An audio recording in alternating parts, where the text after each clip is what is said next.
बिस्मिल्लाहिर्रहमानिर्रहीम। अस्सलाम वालेकुम। आज हम फिर एक नई वीडियो के साथ हाज़िर हुए हैं। तो ये आज की वीडियो हमारी ख़ारिश के हवाले से होगी।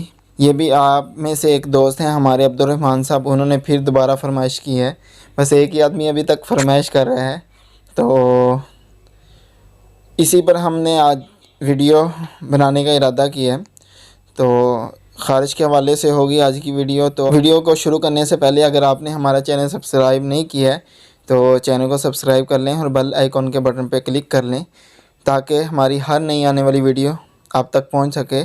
क्यों, ये आपके फ़ायदे के लिए हमने चैनल बनाया हो और इसमें आप दोस्तों को बहुत ज़्यादा फ़ायदा मिलेगा अगर आपने हमारा साथ दिया तो अब हम अपने मौजू पे आते हैं।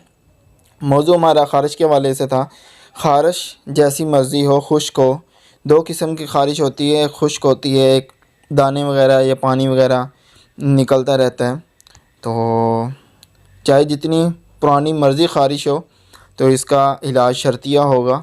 ख़ारिश में ज़्यादातर सफाई का ख्याल रखा जाता है कि सफाई जितनी आप, इसमें ज़्यादा ये होता है कि आप रोज़ाना कपड़े चेंज करें, नहाएं, वो भी साबुन, नीम वाला साबुन हो या फिर डिटॉल से नहाएं और कपड़े आपके रोज़ाना चेंज हों और धो के डाले जाएं कि उनके जो जरासीम हैं वो ख़त्म हो जाएं, जो ख़ारिश के जरासीम हैं।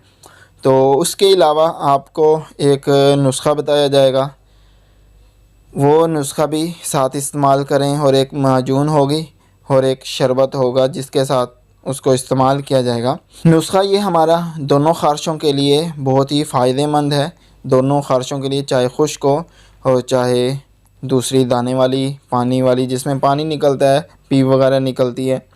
तो इन दोनों के लिए होगी हमारा ये नुस्ख़ा होगा, ये इन दोनों के लिए होगा। नुस्खे से पहले हम एक परहेज़ बताएंगे। परहेज़ जो ख़ारिश है आपकी ये दानों वाली, उसमें आप गोश्त, अंडा और तली हुई चीज़ों से ज़्यादा परहेज़ करना है। ये जो तलाई वाली चीज़ें हैं और गोश्त जो भी हो, इनमें आपने परहेज़ करना है। इसमें आप गोश्त कोई भी नहीं खा सकते हैं और अंडा ये भी आपको बंद होगा इसमें ख़ारिश में।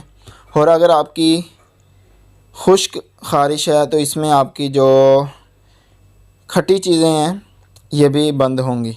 तो अब नुस्खे की तरफ आते हैं। नुस्खा मैं स्क्रीन पे इस साइड पे लिख भी दूंगा, इस साइड पे होगा या इस साइड पे होगा, दोनों तरफ कहीं भी आ जाएगा नुस्खा, तो इससे भी आप नोट कर सकते हैं और डिस्क्रिप्शन में भी मैं इसको अटैच कर दूंगा। नुस्खा अब ये है कि गंधक 10 ग्राम, बाबची 10 ग्राम, काफूर 10 ग्राम और मुर्दा संग 10 ग्राम, सत पुदीना 10 ग्राम।